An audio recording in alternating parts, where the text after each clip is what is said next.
नमस्कार साथियों, मैं हूं मृगेंद्र तिवारी, आपका विजडम वाला में हार्दिक स्वागत करता हूं।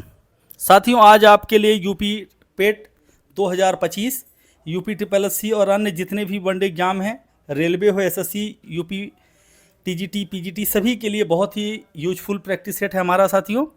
और देखते हैं, भारतीय इकोनॉमी की बात करते हैं तो जिस तरह से एक सामान्य परिवार को चलाने के लिए परिवार में आय और व्यय कितना पैसा आ रहा है, उसके हिसाब से परिवार का पालन पोषण होता है साथियों, और उसके हिसाब से उनका लाइफ स्टाइल मैनेज किया जाता है। यदि व्यक्ति की आय 100 रुपये है तो उसके हिसाब से अपने परिवार को पालन पोषण करता है। वहीं पे 1 लाख है, यदि पैसा जितना ज़्यादा आपके पास में आय बढ़ेगा, आपकी बचत उतनी ही ज़्यादा बढ़ेगी साथियों। यहीं देखते हैं, पहला आपके पास स्क्रीन पर पहला सवाल है कि भारतीय अर्थव्यवस्था कैसी है। सवाल पर आपकी स्क्रीन पर है पूंजीवादी, साम्यवादी, स्वतंत्र और मिश्रित अवस्था। साथियों, जानना भी बहुत ज़रूरी है कि इनके मीनिंग्स क्या हैं। पूंजीवादी अर्थव्यवस्था वह ऐसी अर्थव्यवस्था है जिसमें सरकार का कोई भी हस्तक्षेप नहीं होता है। जो प्राइवेट कंपनियां होती हैं वो अपने हिसाब से नियम कानून बनाती हैं और वे एग्जीक्यूट करती हैं और मुनाफा कमाती हैं। यहीं पे साम्यवादी की बात करते हैं तो सरकार का इसमें कंट्रोल होता है साथियों, और सरकार अपने हिसाब से नियम कानून बनाता है जिसके हिसाब से वह कंपनियां चलती हैं। लेकिन वही मिश्रित अर्थव्यवस्था की बात करते हैं तो भारत एक मिश्रित अर्थव्यवस्था वाला देश है। 1991 के बाद जब एलपीजी मॉडल आया तो उस समय के बाद भारत एक मिश्रित अर्थव्यवस्था के रूप में उभरा, जिसमें प्राइवेट कंपनियां और सरकारी कंपनियां दोनों सहअस्तित्व अपना सामान्य रूप से कारगर से जो कार्य कर रही हैं। यही सरकारी कंपनियों की बात करते हैं साथियों, तो चाहे एनटीपीसी की बात करें, हिंडाल्को हो, जितने भी, चाहे वो जीसीएफ हो, वो जितनी भी कंपनियां, वहीं पे प्राइवेट कंपनियों की बात करें, टाटा है, रिलायंस है, जियो है, तो ये सारी कंपनियां मिश्रित अवस्था के अंतर आती हैं। मिश्रित अर्थव्यवस्था इकोनॉमी का क्या अभिप्राय है साथियों, तो स्क्रीन पर आपके पास में है। अर्थव्यवस्था में कृषि और उद्योगों को बढ़ावा देना, सरकारी एवं निजी क्षेत्र का सहअस्तित्व। तो अभी हमने पिछले सवाल पे बताया ही था आप लोगों को, तो राइट आंसर होगा आपका ऑप्शन नंबर सेकंड, सरकारी एवं निजी क्षेत्र का सहअस्तित्व होगा। साथियों, आप लोग कमेंट भी करते रहें ताकि हमारा मनोबल भी बढ़ता रहे, और अपने ग्रुप में शेयर कर दें ताकि ज़्यादा से ज़्यादा लोगों को इसका फ़ायदा हो सके। नेक्स्ट देखते हैं, अगले सवाल की तरफ देखते हैं साथियों कि आर्थिक विकास के दृष्टिकोण में भारत की गिनती कहाँ होती है। तो स्क्रीन पर आपके पास में है सवाल, पिछड़े राष्ट्र के रूप में, विकसित राष्ट्र के रूप में, यही विकासशील राष्ट्र के रूप में, या अर्ध विकसित राष्ट्र।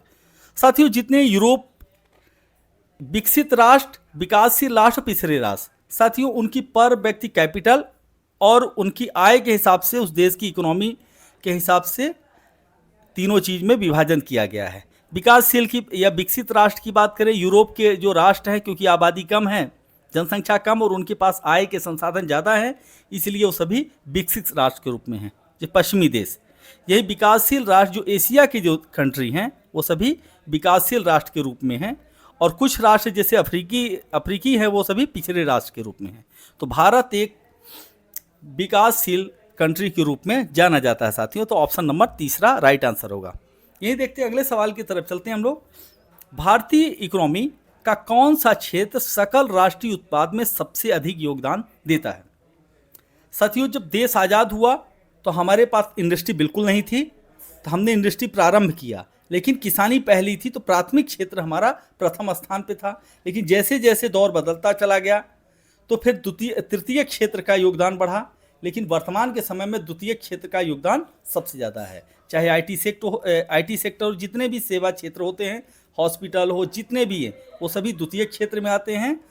तो सबसे ज़्यादा इकोनॉमी में जो पार्टिसिपेट है राष्ट्रीय आय में या उत्पादन में, तो वह द्वितीय क्षेत्र का है साथियों। बंद इकोनॉमी वह इकोनॉमी है, बंद इकोनॉमी किसे कहते हैं साथियों, मुद्रास्फीति पूर्णतः नियंत्रित होती है, पहला ऑप्शन।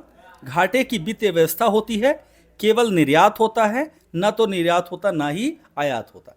1991 के पहले भारत एक बंद अर्थव्यवस्था के रूप में जाना जाता था, लेकिन 1991 के बाद भारत में एलपीजी मॉडल आया, जिसमें भारत एक मिश्रित अर्थव्यवस्था के रूप में जाना जाने लगा साथियों।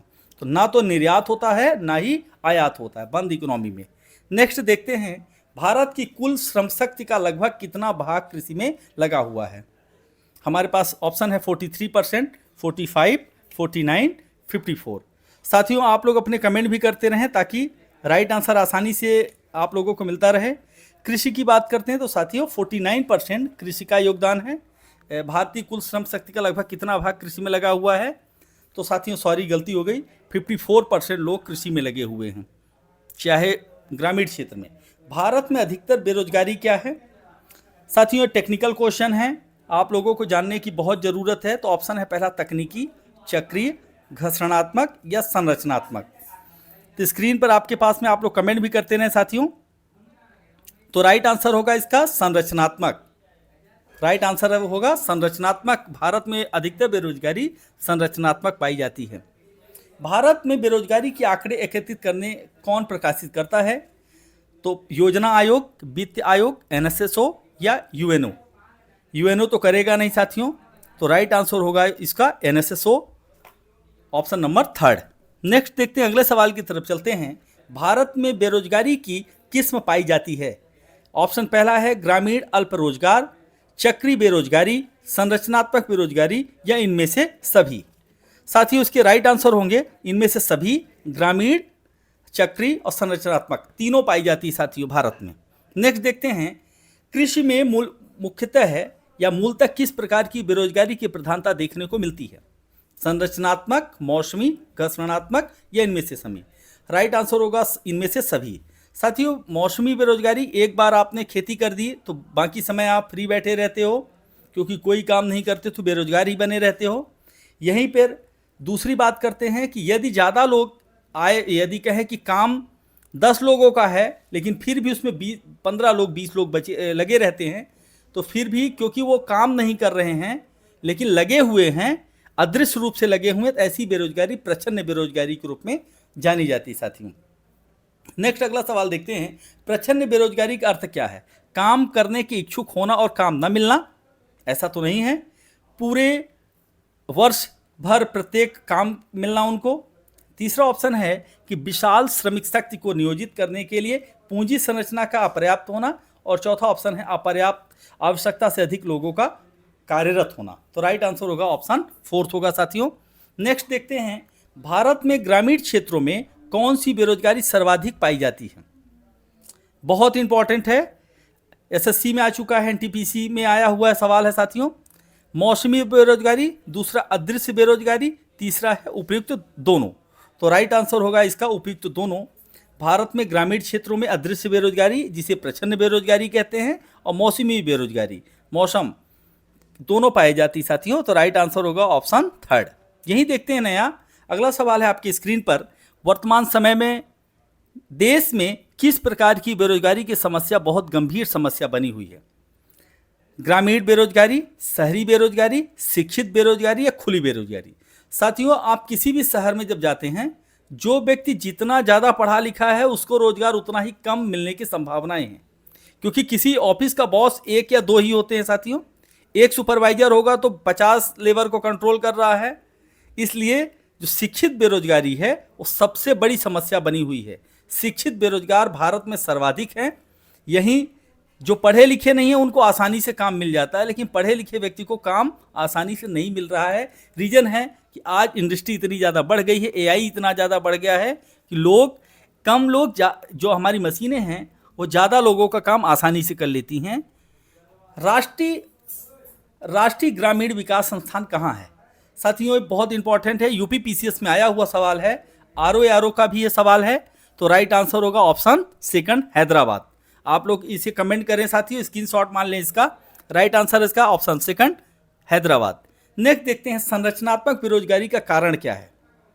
संरचनात्मक बेरोजगारी का क्या कारण है? ऑप्शन में अविस्फीत की अवस्था, भारी उद्योगों की अभिनति, कच्चे माल की कमी या अपर्याप्त उत्पादन क्षमता।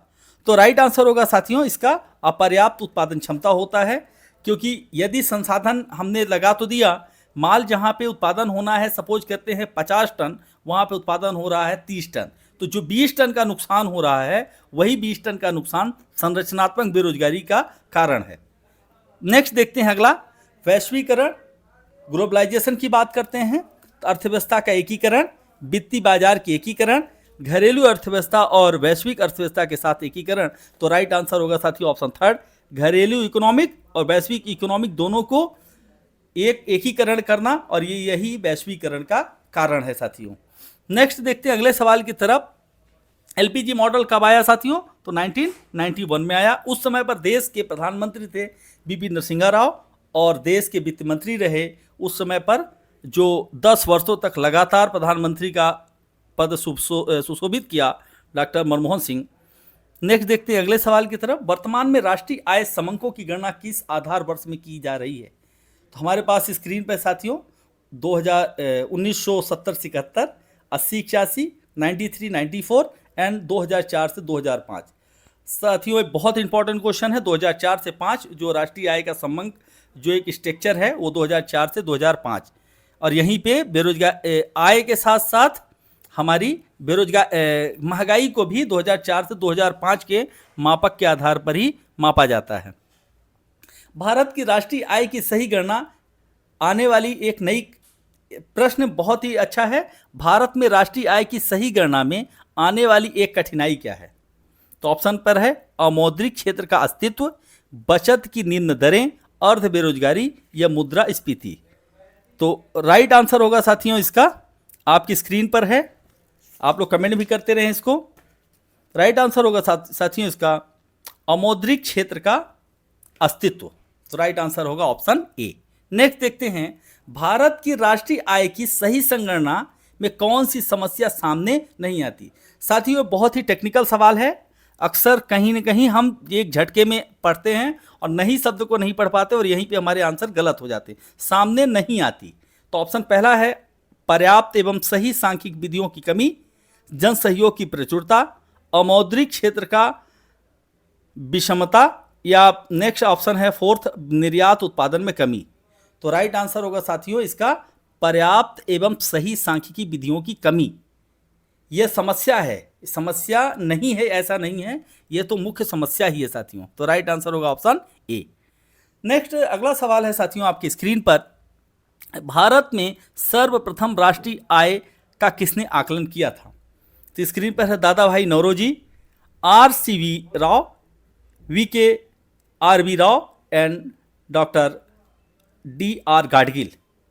तो राइट आंसर होगा साथियों दादा भाई नौरोजी ने राष्ट्रीय आय का आकलन किया। उस समय पर उन्होंने राष्ट्रीय आय का आकलन बताया कि भारत में पर व्यक्ति जो इनकम है वो 20 रुपए थी। दादा भाई नौरोजी ने अपने धन का, भारत के धन का जो पलायन का सिद्धांत किस पुस्तक में लिखा? यह उनकी पुस्तक कौन सी है? Nature of British colonial rules, poverty and un British rule in India. Next experience, right answer होगा साथियों option second, poverty and un British rule in India. Next देखते हैं अगला सवाल है आपकी स्क्रीन पर साथियों, भारत की राष्ट्रीय आय में सर्वाधिक योगदान किसका है? प्राथमिक क्षेत्र, द्वितीय क्षेत्र, तृतीय क्षेत्र या सभी बराबर हैं? तो राइट आंसर होगा साथियों भारत की राष्ट्रीय आय पर द्वितीय क्षेत्र का सर्वाधिक योगदान है। 50% से ज्यादा द्वितीय क्षेत्र से भारत में आय प्राप्त होती है। साथियों हमारा जो चैनल है आप लोग सब्सक्राइब करें, शेयर करें, ताकि और भी हम आपके लिए यूजफुल वीडियो बनाते रहें साथियों। और यूपी पेट का ये लगातार टेस्ट सीरीज जारी रहेगा, ताकि आप लोग इस बार बिल्कुल यूपी जो पेट है उसे पार करें। थैंक यू साथियों, जय हिंद, जय भारत।